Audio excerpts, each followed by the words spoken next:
Welcome to Living a Sex-Positive Life, where we can guarantee the topic will be about sex. We'll talk about the good and the bad, the health and healing benefits, the adventures, the relationships, as well as the crimes and the tragedies. Our mission is to educate, entertain, and just talk about that touchy subject that affects us all, sex. Now here's your host, Angelique Luna. Good evening, everyone. Welcome. I am joined tonight with my husband and co-host, John C. Luna. Hello, everyone. And tonight's guest, she's actually my role model for sex-positive parenting. I've known her for 5 years, 6 years. It's about going a few years there. But it is the wonderful, amazing, the MamaSutra, Lanae St. John. She's a DHS ACS, is a board-certified sexologist, sexuality educator, and writer. She received her doctorate in Human Sexuality from the Institute for the Advanced Study of Human Sexuality, where she focused on child and adolescent sexuality. She develops curriculum, teaches classes, and works with clients to normalize conversations about sexuality between parents and children. Welcome to the show. I know there's more to your bio, but I'd rather feel like you should explain you, because I love how you parent your kids, and sometimes I even use those techniques on my daughter. Oh, thank you so much. No, that's really flattering to hear that you look up to how I deal with my kids, and sometimes it's crazy, sometimes it's fun. It's always challenging, but yeah, I've got a pretty good relationship with them now as a result, I think. Oh, definitely. So thank you. Yeah. It's like people need to follow your consent journey with your kids. When they start yelling consent to each other, I'm like, oh my God, that's priceless. So what Angelique is talking about is, I've been dealing with my kids and teaching them about consent since they were really, really young.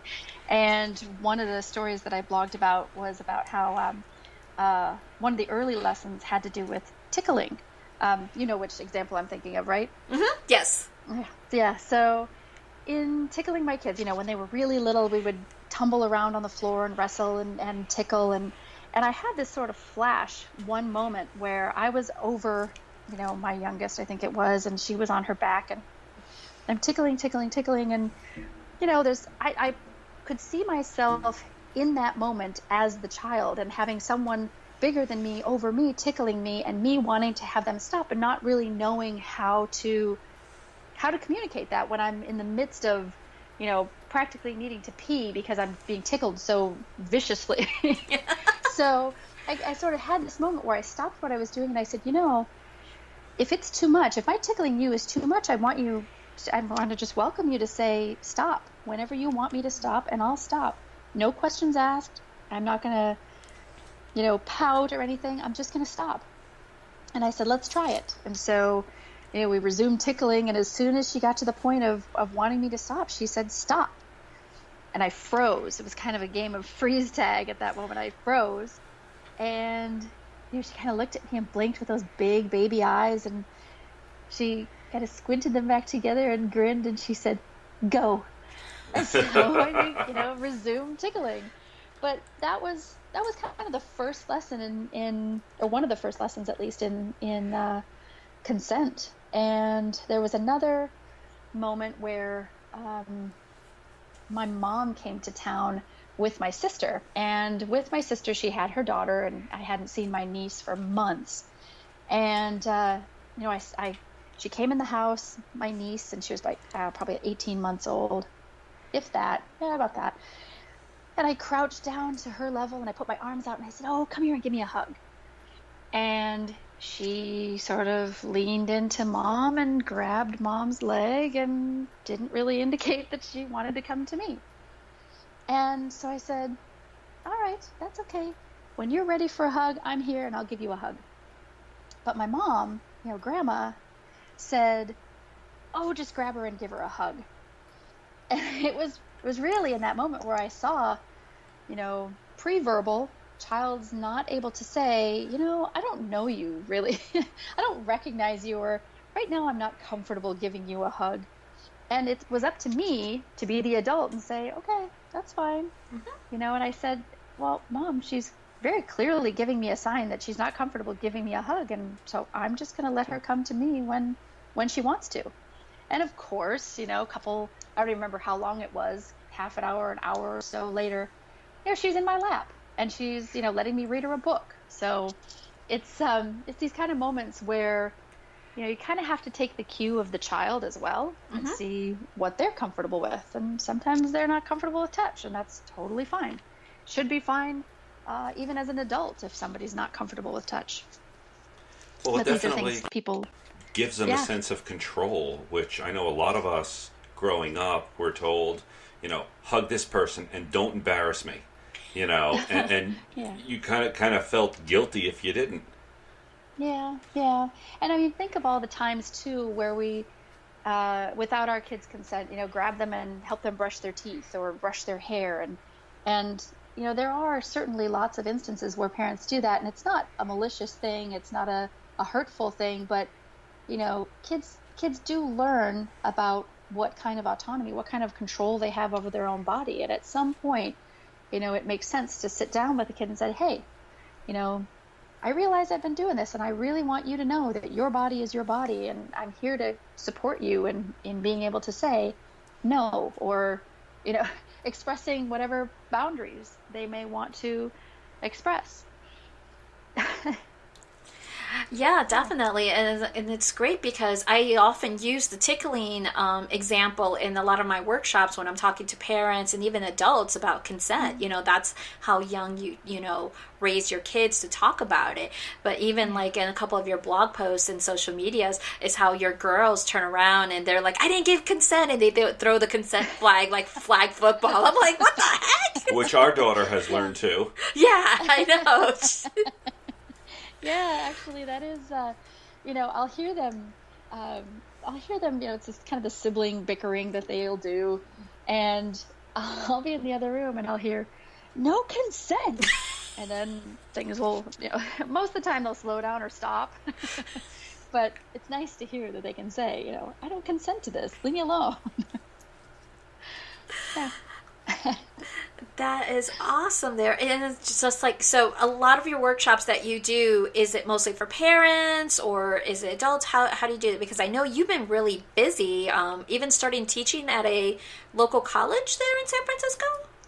Yeah, actually, I took a position as a human sexuality instructor.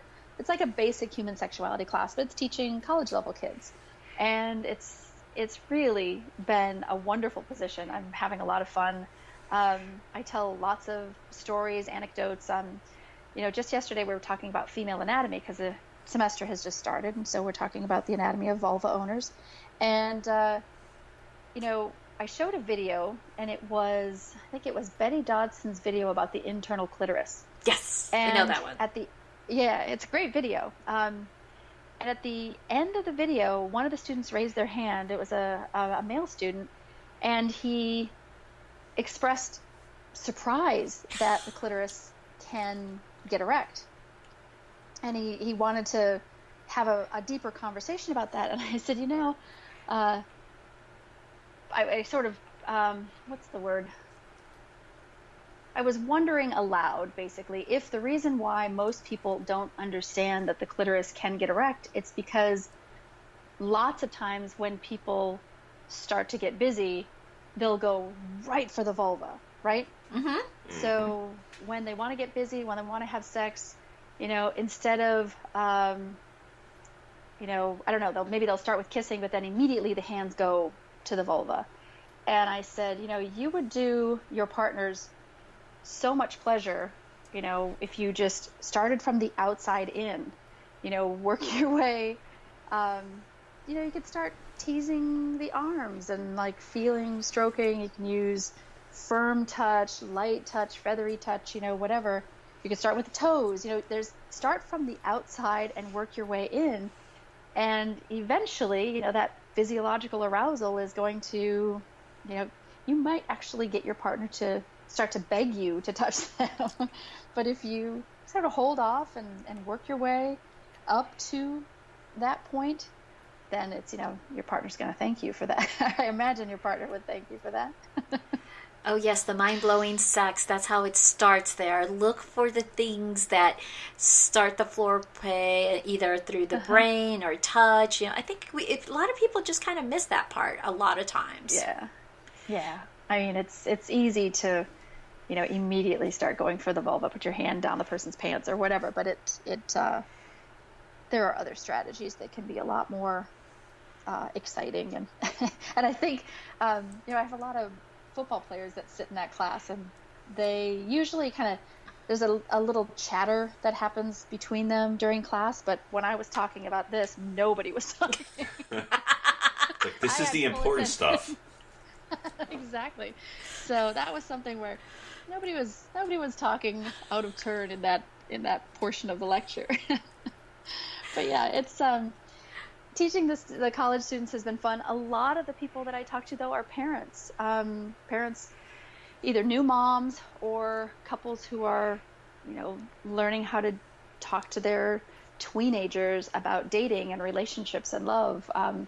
One of the workshops I had was just that. It was talking about dating and relationships. And, we get hung up, I think, on talking about sex and worrying about talking about the right thing or saying too much. But really, a lot of what we're doing is role modeling. And so how are we talking about relationships and dating with our kids?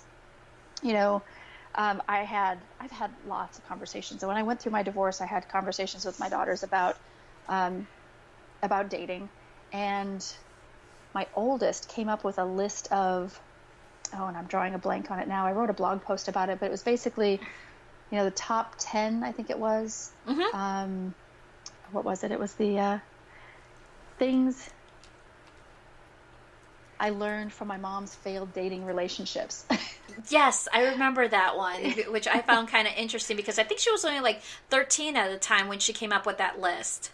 Yeah, she may have been. Let's see, she's 15 now, so it might have been longer. Actually, it was longer ago because it wasn't. I wasn't dating my current partner, and I've been with him now for 4 years. So it was.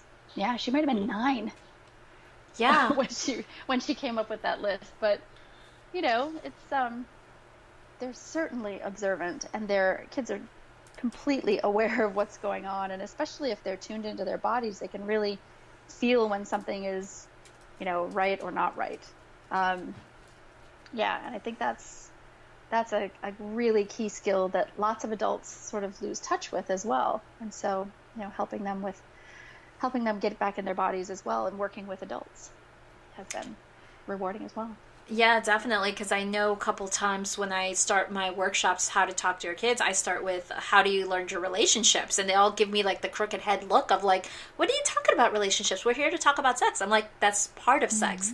It's the healthy relationship. If you don't have a healthy relationship, how do you know you're having great sex? Because then you're not able to communicate or compromise or even give consent of what you want in your sex life. Yeah, and I mean, 9 times, I don't know what the percentage would be, but if you can't talk to your partner about sex, you're certainly going to have a hard time talking to your kids about sex.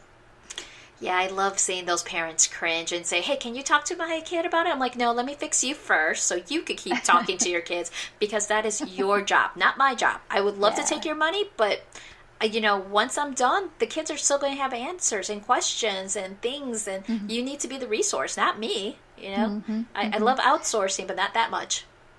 Yeah, and I think certainly adults need to have an outlet to be able to have these conversations, right? And that's a lot of what I do as well, helping parents sort of uncover, why do they get so nervous about this? What were the messages they got when they were growing up? One of the things we did in class yesterday with the college students is we talked about, what are the common synonyms or what are the slang terms that people use for a female vulva or a vagina. And so students came up with a long list.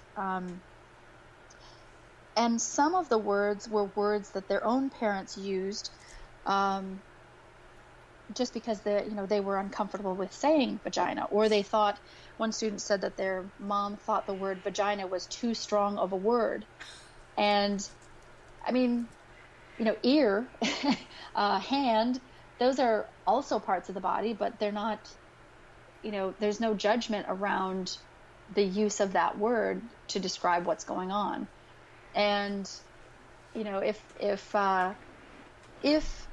God forbid, a child is subjected to unwanted sexual contact, I would want my kids to be able to know the word anus or, clitoris or, labia or whatever the word is, to be able to be specific to say where they were touched or what happened in particular, right? Exactly. Yeah, it's instead of having a more generic, I was touched down there, you never know if it was the belly button or where specifically. So, that I'm an advocate for using the proper terms and really practicing using them. Parents who are young, or new parents, I should say, not necessarily young, but new parents sometimes are a little squeamish using the proper term, but it's just a muscle to exercise. It's definitely a way to help protect the children, because studies have shown sexual perpetrators will not sexually abuse a child who knows the proper terms of their body. Less likely there, because they know that their parents do talk to them about it openly, versus a child who, like a little girl would say, your flower. And I'm like, what the hell is a flower? It's like, it's the vagina, it's the vulva. We gotta, protect our kids. We're all with stranger danger, but a lot of times it's family members who abuse children. Yeah, unfortunately. Yeah, absolutely right. It kind of dovetails nicely into, I'll introduce you mentioned the 5 building blocks to a healthy sexuality, I think, before we went on the air. Absolutely. And those 5 building blocks were concepts that I came up with in studying about human sexuality. When I first went back to school, I started to see a pattern when we would talk about different, whether it would be sexual dysfunction or sexual concerns or, talking to your partner or whatever. And I started to see this pattern that seemed to emerge.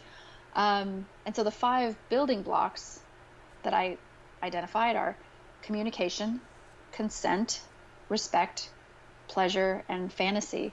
And communication, that includes using the correct terminology. Each one of these building blocks has a number of sort of concepts underneath it. So communication, it's not only the verbal of being able to communicate your needs, wants, or desires, or being able to listen to the same thing coming from your partner. You're also communicating your own feelings and your emotions, and understanding that emotion is not a bad thing. And that comes up also. I don't know if you saw the documentary, The Mask We Live In, or Mask You Live In, by the Representation Project, the same people that did the documentary Misrepresentation. No, I haven't. Now I have to look into that. Yeah, that documentary is amazing, and it talks a little bit about toxic masculinity, and toxic masculinity is not saying that being masculine is a toxic thing. It has more to do with the messages that kids get, specifically boys, but girls get these messages too, about what it means to be male. In the movie, at least, they talk about how harmful it is for a young boy to say to hear "be a man," right? So that is kind of loaded, and that means they can't cry and they can't show emotion and they can't be who they are. And yeah, so you'd have to see that documentary. It's amazing. But I go a little off topic on that. But emotion is not a bad thing, right? No, it isn't. Yeah. And if you're limiting men to only anger or excitement over their, football team or sports team or sex, or to lust or whatever, it's really limiting. There's a whole range of emotions that are more than just, the few that we allow men and boys to have. What else? Body language. That's another big piece of communication, right? Being able to tune into,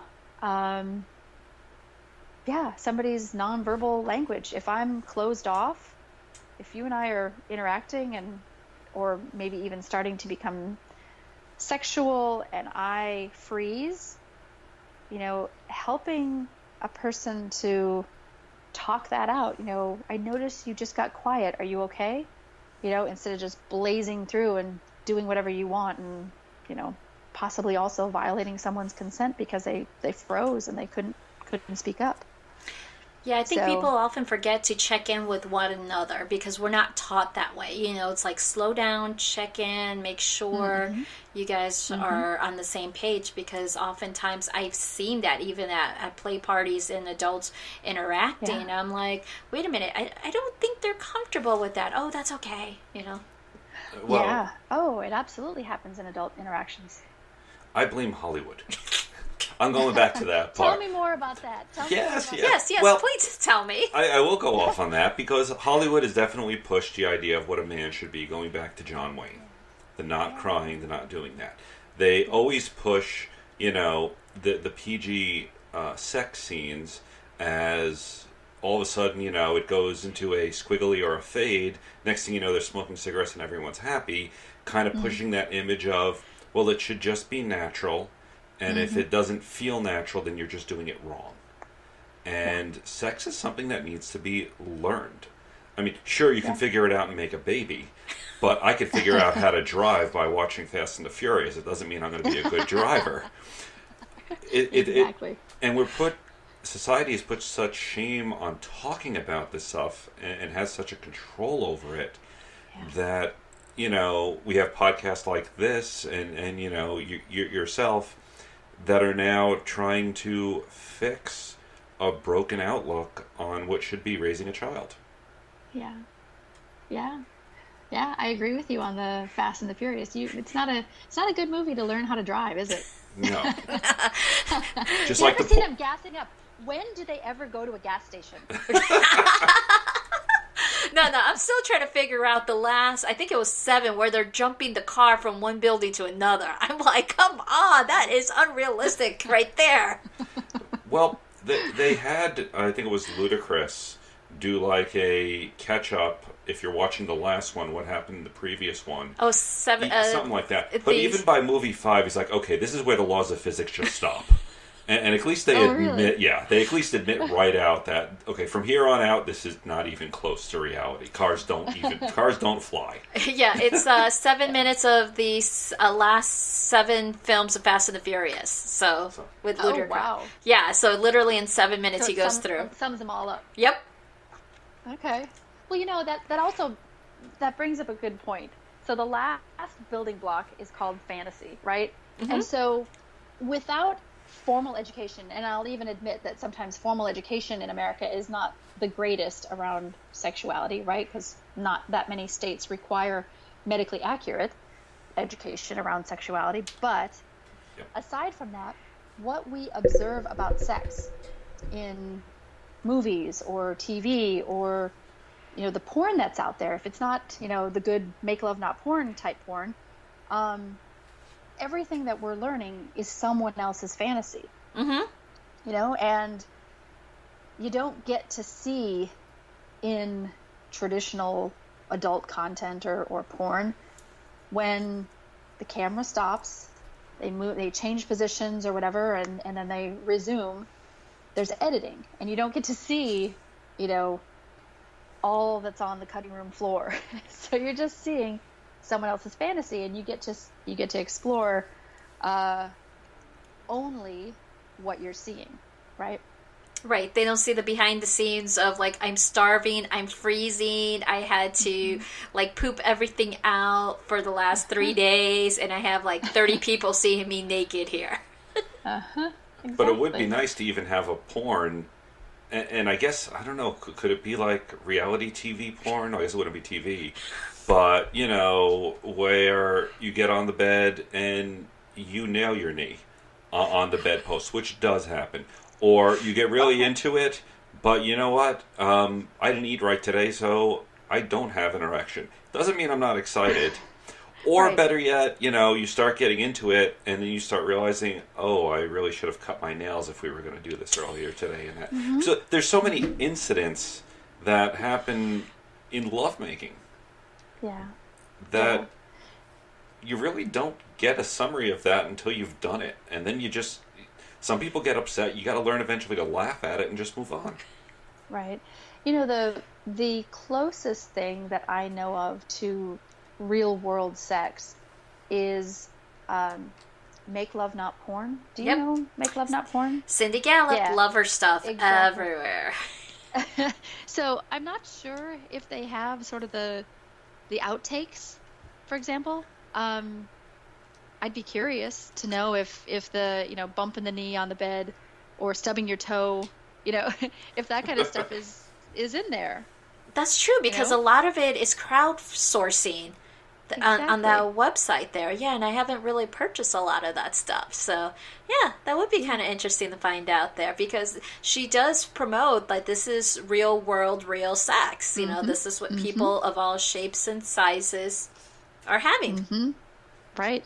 And there are certainly, if I'm not mistaken, there are couples that are like fan favorites now that have come up through Make Love Not Porn. Oh, that's awesome.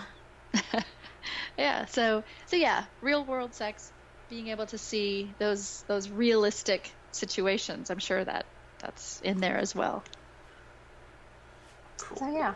Okay, I know going back to the building blocks. Yeah, no, we were jumping Yeah. around I know there. we jumped around. So, I know you kind of mentioned fantasy, but as far as being fantasy as a building block, you're talking about the ability to fantasize, Well, or it's more, yeah. just Well, certainly that is an aspect of it. The others, the sort of subcategories under fantasy is, you know, it's important to maintain a childlike curiosity around sex, right?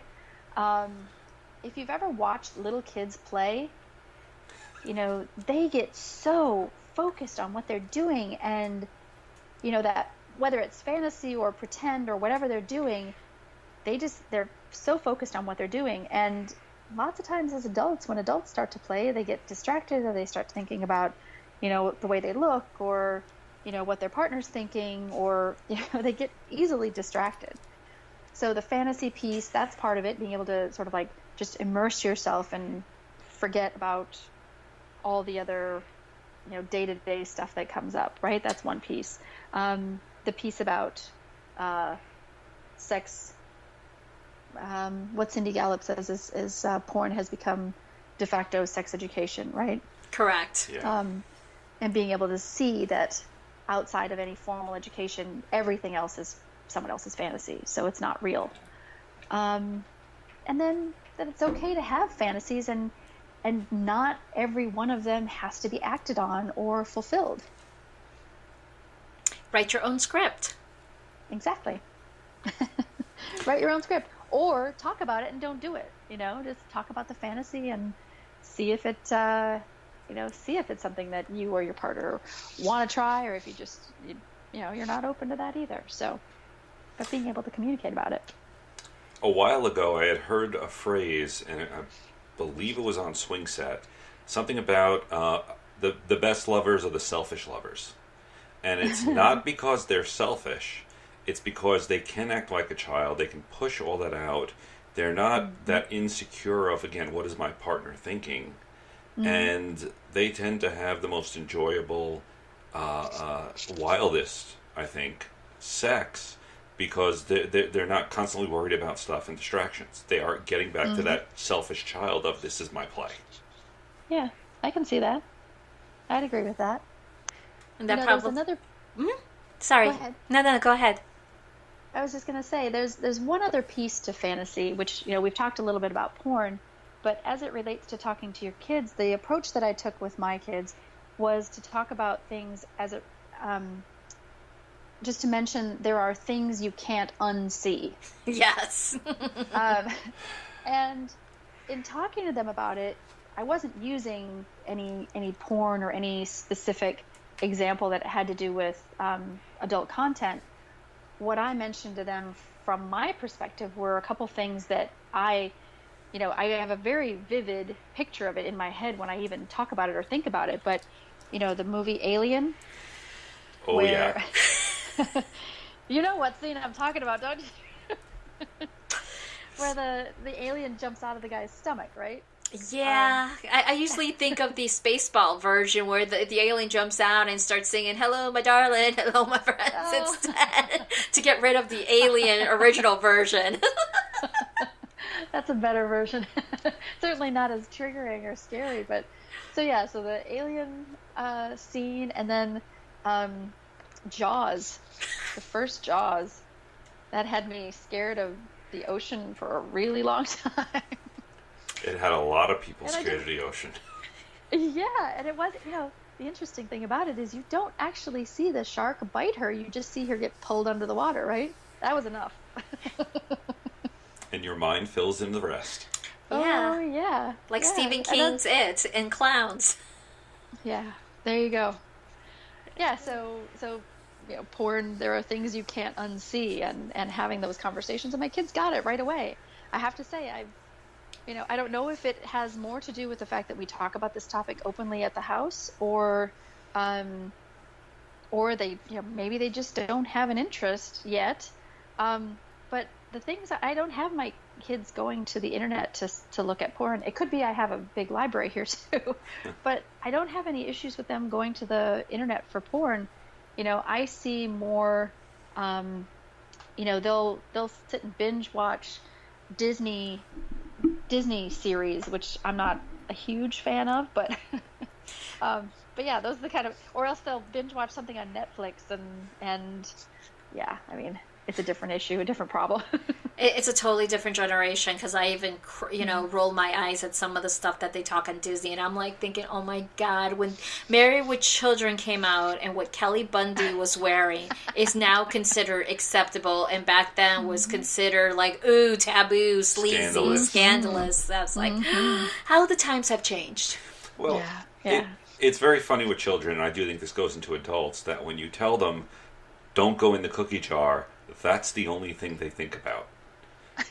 And when you tell someone, you go to any website, but don't go to this website, well, now that's stuck in their head, and that's the one they want to go to.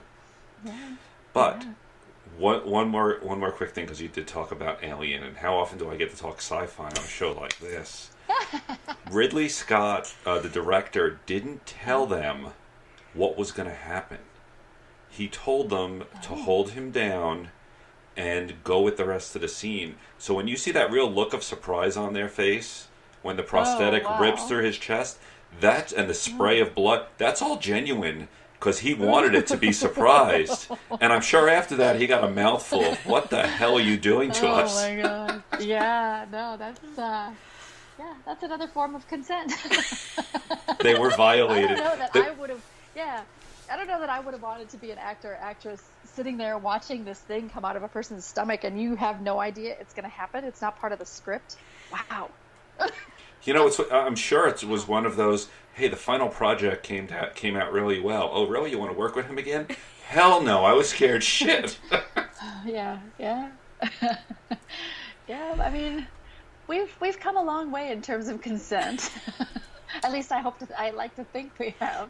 Maybe that doesn't happen so much in movies nowadays, but I could be completely wrong.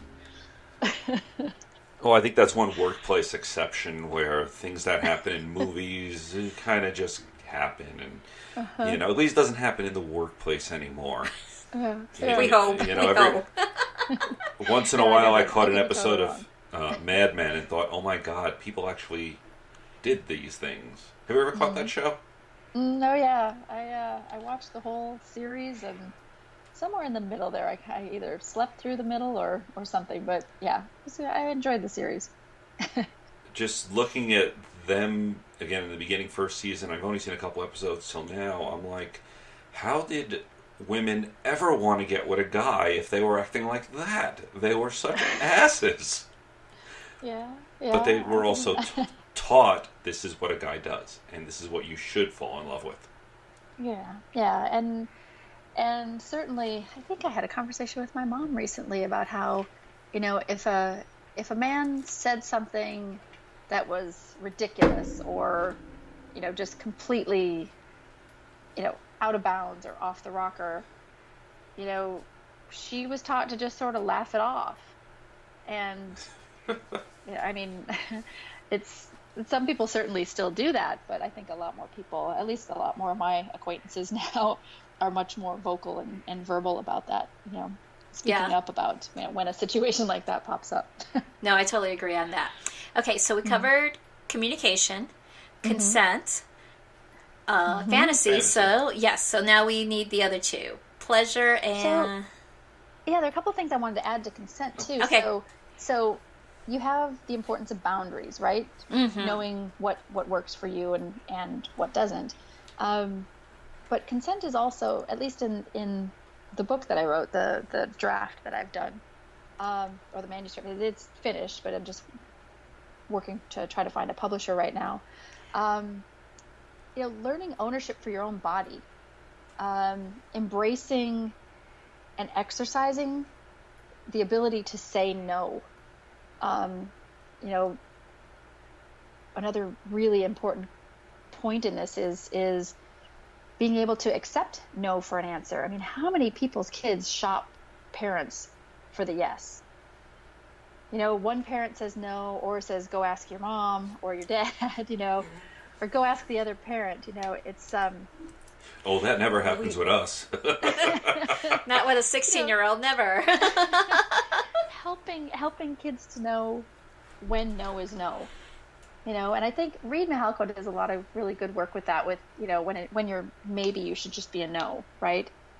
There's I know the cuddle parties also talk about maybe should be a no until you really know what it is you want to ask for as a yes, or to accept as a yes. So that's consent. The third block is respect, and respect is having a healthy respect for yourself and for others. Having a healthy body image, being okay with nakedness. Body respect is a really important thing, and respecting other people's bodies as well. So it's you're not how do I say this? Lots of times when we see bodies in advertising, they're objectified, right? True. Being okay with understanding what objectification is, and having a respect for another person. Let's see what else. Sort of dovetailing with consent is do no harm, right? Yeah, just do no harm to anyone else, and that goes with consent. And virginity, I included virginity, or the concept of virginity, which I don't actually like that term. I included that in the respect bullet point or building block as well, but I'd actually like to change the concept from virginity to sexual debut. Ooh, that's good. I like that. Yeah, there's a couple reasons for it. One is some people didn't get to choose their sexual debut due to unwanted sexual contact, right? True. And then also, since virginity is tied to what penises do with vaginas, right? It's penis in vagina sex. That's the definition of when you lose your virginity.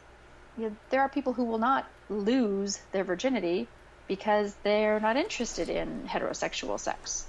So naming it as a sexual debut allows each person to define for themselves when they became sexual and in what way. Some people might call it their first kiss. Some people might say the first time they had an orgasm. Some people might say, just whatever way they want to define it for themselves. So the virginity piece, I think, was, I want to take away that word. No, I totally agree with you, because a lot of times the kids go with the loophole poop hole. It's like, hey, we have anal sex, it's not really sex. We have oral sex, it's not really sex. I'm like, it's still sex. Your body is penetrated one way or another. Via toys, via anatomy, you're still having some form of penetration. But even if it's not penetration, it is two girls together. It's still, it would be losing their virginity, even if, scientifically, the hymen is still intact and there was no penetration. Right. So, well, and a lot of people like to see the hymen as some sort of virginity freshness seal, and it's not. I mean, the hymen can break in a lot of different ways, right? absolutely there. I think it was some religious whack job who created the virginity and the hymens kind of deal, but it goes many, many thousands of years, I guess. I don't know. Yeah. You got to find the history on that. Well, and even today you'll hear of countries needing or wanting to institute some sort of virginity check. Gosh, I want to say this was somewhere recently on the other side of the ocean where someone was trying to do a virginity, a purity. That's awful. Yeah. I'm thinking it's Google it. yeah, probably somewhere in the Middle East, but at the same time I was thinking that sounds something like the South would do. I'm sorry, this Bible Belt, we're crazy enough to do that shit, so. Yeah. No, heaven forbid that actually happen here, but or happen anywhere, but I want to say there was something like that going on recently. Yeah, well, considering a lot of the crazy laws out there, yes. So the last bullet, or building block, is about pleasure. And lots of parents have a difficult time with this one because they, for whatever reason, a lot of what happens in our culture as it relates to pleasure, people think of it as sexual pleasure. And I look at it more broadly in the simple power of human touch, right? So a hug, for example, I myself, I know that there have been times when I needed a hug and that evoked tears. And there have been other times when I've been crying and getting a hug can sort of calm me down, calm my nervous system down. So pleasure is more than just sexual pleasure. Teaching that if there is any sexual pleasure, that it should be there for both or all parties or whatever the case may be, however many, threesome, moresome, whatever, even as it relates to talking to adults, right? And then pleasure is also self-care. What are the ways that you take time for your own pleasure? And what are those things? Is it reading a book? Talked to somebody recently who that's like meditation for them. They love to sit down with, a new book a week and just hammer through, and that's their self-care. There's this, I think it's strange, association between pleasure and guilt. And a lot of people feel it. And it's really weird because it makes complete sense that, I don't know, an athlete plays a game and he needs to heal. That's physical, everyone makes sense. And, after a long day you need to decompress, people say, and relax or watch TV or something. But if your decompression, whatever is sexual, now all of a sudden, the shame on it that a lot of people feel is a lot to deal with. Yeah, and you raise a good point with, we advertise a lot of things like Miller time, right? Like, you deserve a break today, or whatever these things are. We're telling people that they deserve to enjoy these things, but when it comes to sex, it's it's a lot more fraught with insert word here: embarrassment, shame, guilt, pressure, coercion, whatever the word is.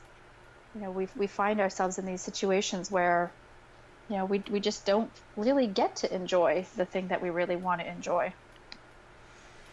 No, that includes chocolate, because they always say chocolate's a guilty pleasure. I'm like, seriously, it's food. It makes me happy. I've lost the signal there. Are you still there? Yeah, we're still here. Can you hear us? Hello? Uh-oh. No. I didn't hear any response to that. Okay. So I wasn't sure if I cut out or... we heard you. You ducked out for a moment, but I think we're back, and I'm just going to blame it on a potential hurricane and the internet. Boy. No, I was talking about the guilty pleasures of chocolate. I mean, it's food. It's comfort. So pleasure, it's so weird how sometimes pleasure is associated with sex or pleasure is associated with food and guilt. So those are the two things that make you feel guilty. But I'm like, why? We need some happiness in our lives. Yeah. I'm in full agreement there. One daughter just came in to give me a kiss. I don't know where she's going, but oh yeah, okay. All right. So those were the five building blocks. As I hold on a second. Next one. Bye.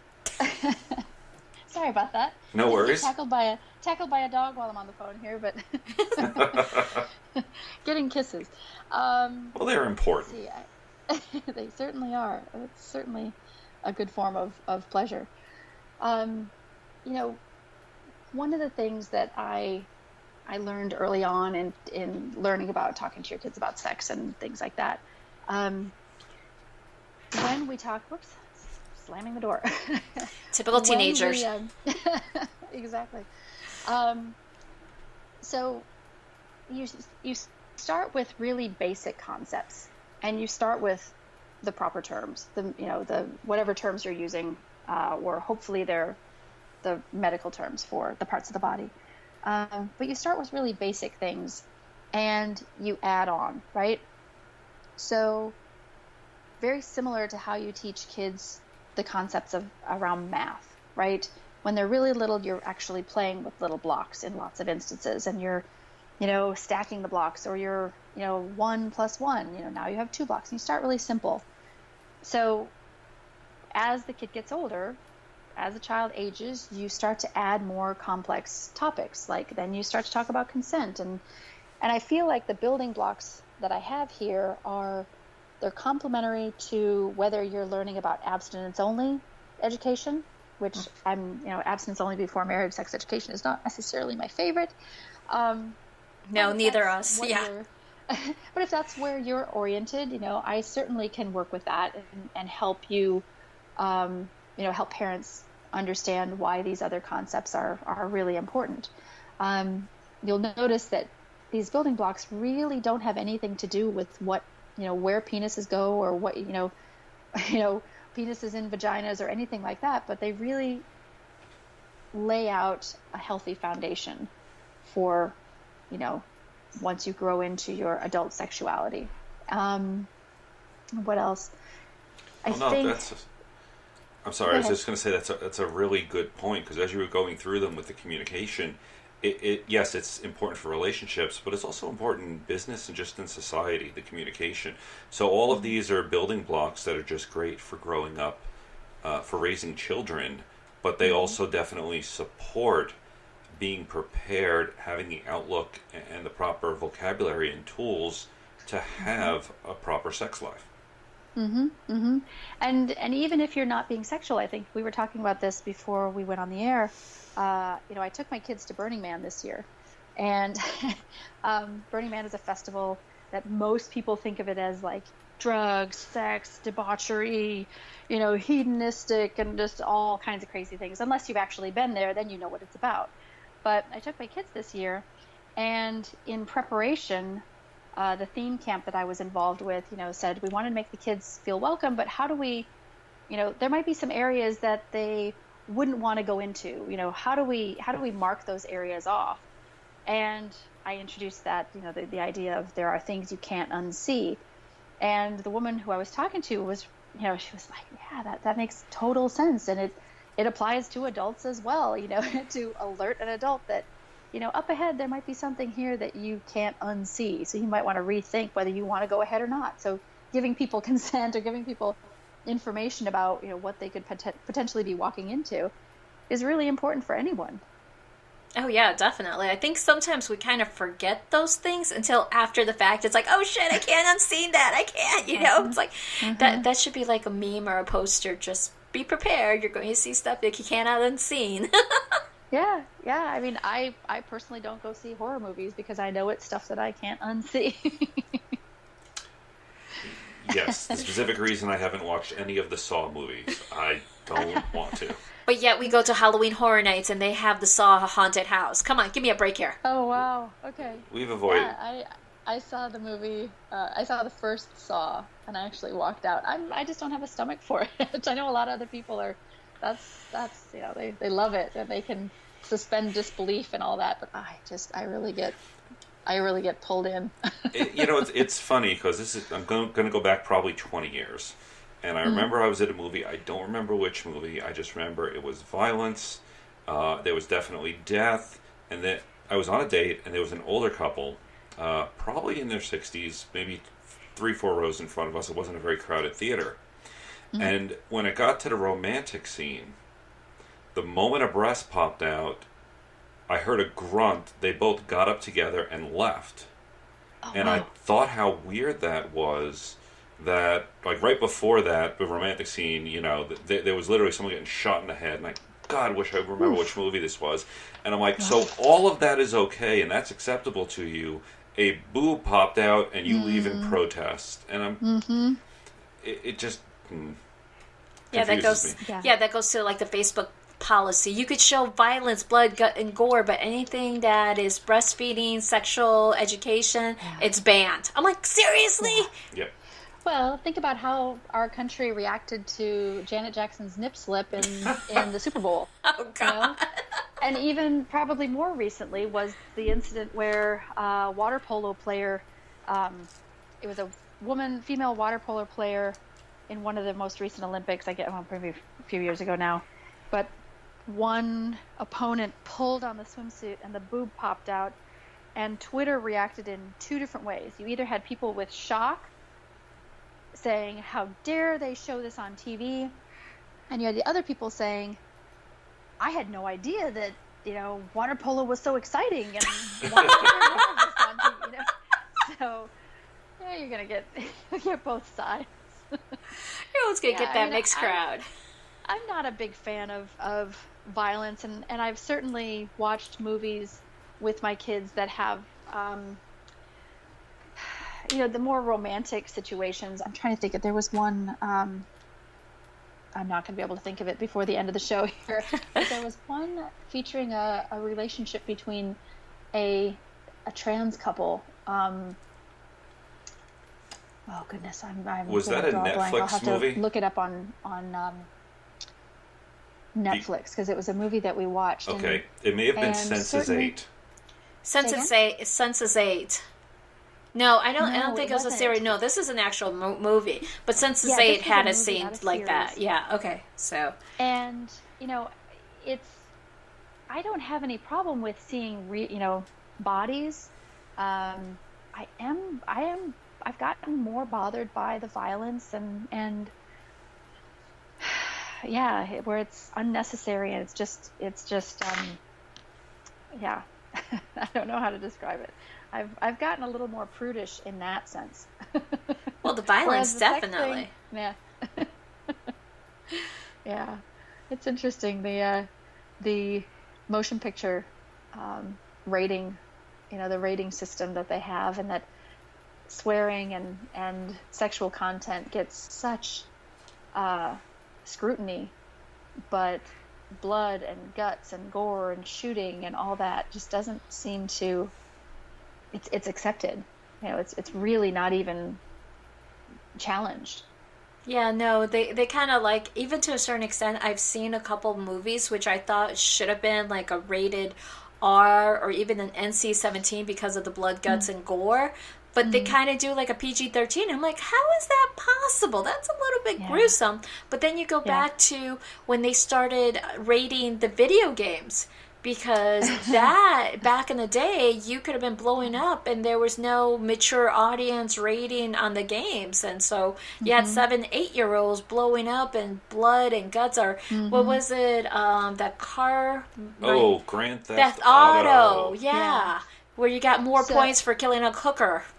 Yeah, there's a funny Daily Show bit or a segment when Jon Stewart was the host, and the comment or the topic was moral combat, and it was a play on Mortal Kombat, and it was talking about video game censoring and the you could have super violent games where somebody is eviscerated, split from the legs up, and that's okay.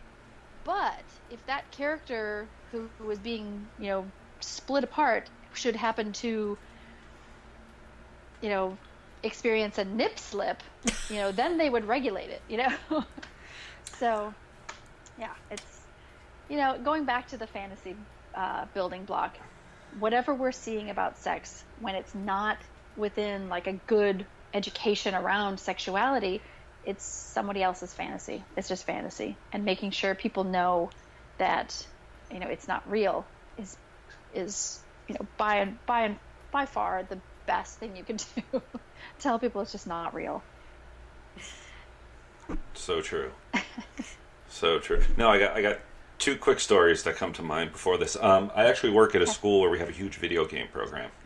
Uh-huh. And I get a lot of video game information. And one of the interesting stories that came out was there are certain violent video games that were banned in Japan for violent content. And it was basically the ones, yes, like tearing out spines and all that, zombie stuff that I will watch. But again, very violent. Mm-hmm. But we had watched a video game that was a women's volleyball video game. And they the laws of physics stopped between just above their belly button and their neck. Because the breast would just, they'd stop moving, and it would be another 10 seconds of the breast just moving around. And I'm like, they're not Kegel balls. They don't have balls inside balls that they keep moving. But that was completely okay. So in Japan, it was like that turnaround of they had this truly fantasy boob fest volleyball game, but then banned the violence. And we're going, yeah, that didn't go very well over here. Well, yeah, I mean, if you think of people who are actually playing volleyball, usually there's a sport bra that's going to hold things, pretty close to the body. It has to be. I mean, you can get injured with big enough breast in certain athletic events. Yeah, we've seen that, actually. That's a scary part. We're like, ow, is that even possible? But we just saw it. Yep. Yeah. It's possible. But as you were going through all of the 5 building blocks and all that, one thing that came up on another show we did was, if you go to your doctor and you talk about having a man having issues or someone owning a penis having issues, they classify it under, sexual performance. And that is a term I'm really uncomfortable with, because when I think of performance, I think of the circus. Get up on stage and juggle. I'm like, it should be your sexual pleasure, your sexual enjoyment, your event. That sounds so much better. My sexual performance is like the end of it. Do I take a bow and expect the card to go up 1 to 10 like at the Olympics? and then your partner gets to rate you. Oh, that could be demoralizing. Exactly. So yeah, no, I agree with you on the calling anything a performance. Plenty of couples that I've worked with have had issues with spectatoring, right? Where you're not in the moment or in the act, really. Your head is not in it. It's almost like you're watching from 3 feet above, right? Like being a spectator in your own sexual interaction. Mm-hmm. It's not, it's lots of time. I mean, that can lead to issues with, not being in the moment and judging yourself, or, am I doing this right? Or am I, there's a lot of things that come up to spectatoring. Yeah. And looking at sexual behaviors as a performance is not where I would want to go. Yeah, because you don't get the popcorn and the fun kind of candy stuff there. It's like, that's what it's about, the performance, candy, popcorn, yeah. But you get all the stress and pressure. Yeah, you do. But, then that's definitely another fetish fantasy right there that we're going into. We're not going there tonight. Okay, it's all about the kids. Okay. Another day. Definitely. But this has been so much fun, and thank you very much for agreeing to be on the show. I appreciate it very, very much there, because, yeah, you're definitely my role model, because half the time I'm just like, oh my God, I gotta try this, and I do try a lot of the things you talk about on your blog and your social media with our child, and it's worked out very well with her. And yeah, the whole open conversation about sex. I know John sometimes is like, la la la, that's a little bit too much, because she is very vocal. She is very vocal about it, and I very much do want to know. you need to, when you say you can talk about anything, you have to be prepared to talk about anything. So when your daughter looks at you in the eye just on the couch one day and, you're just sipping your soda and she goes, Daddy, I don't think I like the taste of cum. And you just have to stop and go, okay, Yep. well, yeah. And again, if you want to be a sex-positive parent, you have to not freak out like a sex-positive parent. Yeah, and certainly kids are going to try to see what your reaction is. Oh, they love pushing those boundaries. That's their job. Boundaries, and that could be it could be a good lesson to say, boy, my parents didn't talk to me, didn't talk with me as openly, and so sometimes I find myself, getting shocked or, whatever the reaction is. So bear with me as I catch my breath here, or whatever the case may be.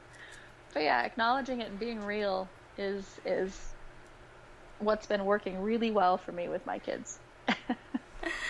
Awesome. So how can our listeners find you? Sure. So my website is themamasutra.net, .net, .com, or you can find me on Facebook as The Mama Sutra. I have a fan page on there, and people reach out to me through messaging there. Also Twitter. I would say for the most part lately I've been on Facebook most often, but you can find me really on any of these social media outlets. Instagram as well. I'm just getting ready to post some of the pictures from Burning Man that we had out there. And my email, if you want to email me, it's mamasutra@me.com, and it's MAMASUTRA@me.com. Awesome. Well, thanks for joining us this evening. You can find me everywhere on social media at Living a Sex Positive Life. I'd like to thank our sponsor, the Woodshed Orlando here, our local dungeon in Orlando, who always have educational workshops. And if you'd like to reach me, I'm John C. Luna on Facebook, on Twitter, on FetLife. Drop me a line and say hi. Thanks. Have a good night, everyone. Bye. Good night. Thank you. Good night.